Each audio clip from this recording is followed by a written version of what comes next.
अरे हमसे काहे नहीं पूछताछ करते हैं? दम हो तो हमसे करें। अब मर्द हो बीजेपी के लोग तो बाबा साहब डॉक्टर अम्बेडकर ने संविधान में व्यवस्था दिया नार्को टेस्ट का। पहले ओम प्रकाश का राजभर का करा लो, दूसरे नंबर पर करा दो योगी का, करा दो अखिलेश मायावती का, मोदी का, सबका कराओ नार्को टेस्ट। क्या लगता है आपको अगर हुआ सबका तो क्या है? दूध का दूध पानी का पानी हो जाएगा, फिर भारत सोने की चिड़िया हो जाएगा। जितने मंत्री, वर्तमान मंत्री, पूर्व मंत्री, जितने आईएएस और जितने पूर्व आईएएस हैं, सबका नार्को टेस्ट करा दीजिए, भारत फिर माला माल हो जाएगा, सोने की चिड़िया हो जाएगा। नमस्कार, बीपीएल न्यूज़ में आपका स्वागत है। अखिलेश यादव के dream project Gomti river front घोटाले में सीबीआई ने एक नई एफआईआर दर्ज कर ली है, जिसपे 42 जगहों पर कल छापे मारे हैं। यानी 2022 विधानसभा चुनाव से पहले एक बार फिर से अब समाजवादी पार्टी हो या फिर बहुजन समाज पार्टी हो, गोमती रिवर फ्रंट समेत तमाम, चाहे फिर वो मायावती की मूर्तियों को लेकर ईडी, सीबीआई, इनकम टैक्स, तमाम एजेंसियां केंद्र की वो एक्टिव हो गई हैं। अब अखिलेश यादव के पीछे और अखिलेश यादव से जुड़े तमाम उन नेताओं और अधिकारियों पर सीबीआई और ईडी का रेड चलेगा जो इस गोमती रिवर प्रोजेक्ट में शामिल थे। और इसको देखते हुए यूपी के लखनऊ में गोमती रिवर फ्रंट जो बना है उसको लेकर कल बड़े पैमाने पर छापेमारी की। लगभग 42 स्थानों पर सीबीआई की अलग अलग टीमें तलाशी लेती रही। रिवर फ्रंट घोटाले के मामले में ये सीबीआई की दूसरी एफआईआर है और इस केस में कुल 189 आरोपी हैं।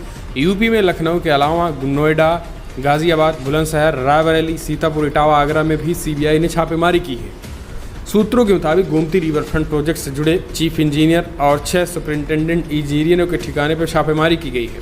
तो वहीं अब समाजवादी पार्टी की तरफ से भी बयान आया है और सुभाषपा चीफ ओम प्रकाश राजभर की तरफ से बयान निकल के आया है। समाजवादी पार्टी की तरफ से जिस तरीके से रेड मारी जा रही है इसको लेकर उनका कहना है कि फिलहाल ये केवल और केवल 2022 विधानसभा चुनाव से पहले डराने की एक राजनीति है और इसके अलावा कुछ भी नहीं है। समाजवादी पार्टी से डरने वाली नहीं है। भारतीय जनता पार्टी कितनी भी कोशिश कर ले, गोमती रिवर फ्रंट लखनऊ का शान है और वो शान रहेगा और इतनी भव्य चीज़ें भारतीय जनता पार्टी नहीं बना सकती है। और उनको लग रहा है कि इसमें इतनी अच्छी शानदार चीज़ें बनी है तो इसमें घोटाले जरूर हुए होंगे। फिलहाल उनका काम है जांच करने का तो वो जांच कर ले। लेकिन ओम प्रकाश राजभर ने कुछ बड़ा ही बयान दे दिया है। ओम प्रकाश राजभर ने अखिलेश यादव पे जब जांच को लेकर उनसे सवाल पूछा गया तो उन्होंने कहा है कि ये गुजराती के ईडी के मुखिया और इनकम टैक्स सीबीआई के सारे गुजरातियों के हाथ में हैं। वो चाहे जिस पर ईडी लगाएं चाहे इनकम टैक्स लगाएं। इसके साथ उन्होंने स्पष्ट कर दिया है कि फ़िलहाल आने वाले समय में सब छिनने वाला है उनके हाथों से। लेकिन सबसे बड़ी बात उन्होंने ये कही कि दम है तो हम पर इनकम टैक्स, सीबीआई, ईडी लगा कर दिखाए, हम पर नहीं लगाएंगे। इसके साथ उन्होंने कहा है कि हम पर भी लगाएं, अखिलेश पर भी लगाएं, मायावती पर, लेकिन इन गुजरातियों पर भी लगाएं, योगी पर भी लगाएं, मोदी पर भी लगवाएं।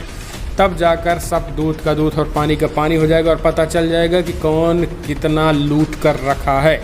तो इस तरीके से उन्होंने बड़ी बातें कही। आप भी सुनिए कि अखिलेश यादव पर जांच को लेकर और एफआईआर सीबीआई की जांच के बाद उन्होंने क्या कुछ बातें कही। बीजेपी से लोगों का मोह भंग हो गया है। अब बीजेपी के पास सीबीआई गुजरातियों की मुट्ठी में है, ईडी गुजरातियों की मुट्ठी में है, आरबीआई गुजरातियों की मुट्ठी में है। वहाँ से पैसा निकालेंगे तो सब गुजरातियों के कब्जे में हैं। कहना है कि अखिलेश यादव से भी पूछताछ होगी रिवर फ्रंट। अरे हमसे काहे नहीं पूछताछ करते हैं? दम हो तो हमसे करें। अब मर्द हो बीजेपी के लोग तो बाबा साहब डॉक्टर अम्बेडकर ने संविधान में व्यवस्था दिया नार्को टेस्ट का। पहले ओम प्रकाश का राजभर का करा लो, दूसरे नंबर पर करा दो योगी का, करा दो अखिलेश मायावती का, मोदी का, सबका कराओ नार्को टेस्ट। क्या लगता है आपको अगर हुआ सबका तो क्या आएगा? दूध का दूध पानी का पानी हो जाएगा, फिर भारत सोने की चिड़िया हो जाएगा। जितने मंत्री, वर्तमान मंत्री, पूर्व मंत्री, जितने आईएएस और जितने पूर्व आईएएस हैं, सबका नार्को टेस्ट करा दीजिए, भारत फिर माला माल हो जाएगा, सोने की चिड़िया हो जाएगा। ये सब माल खाली चोरी हो रहा है। पता है भगवान राम के नाम पर 2 करोड़ की जमीन खरीद रहे हैं, 5 मिनट में 18 करोड़ में बेच दिए। रुपया कहाँ गया? बीजेपी के खाते में। 20 लाख की जमीन 8 करोड़ में, रुपया कहाँ जा रहा है? बीजेपी के खाते में। तो ये बीजेपी भगवान के नाम पर भी लूट रही है। क्या करेंगे इतना पैसा? चुनाव कहाँ से लड़ेंगे? 900 कार्यालय बना रहे हैं, कहाँ से बनेगा? 9 करोड़ का कार्यालय दिल्ली में, 500 कार्यालय बन गए हैं इनके विभिन्न जिलों में, 400 निर्माणाधीन हैं। वो रुपया कहाँ से आएगा बनावे बदे? सरिया चाहिए, गिट्टी चाहिए, बालू चाहिए, लेबर चाहिए, मिस्त्री चाहिए, पैसा कहाँ से आएगा? ये लूट मार एंड कंपनी है बीजेपी।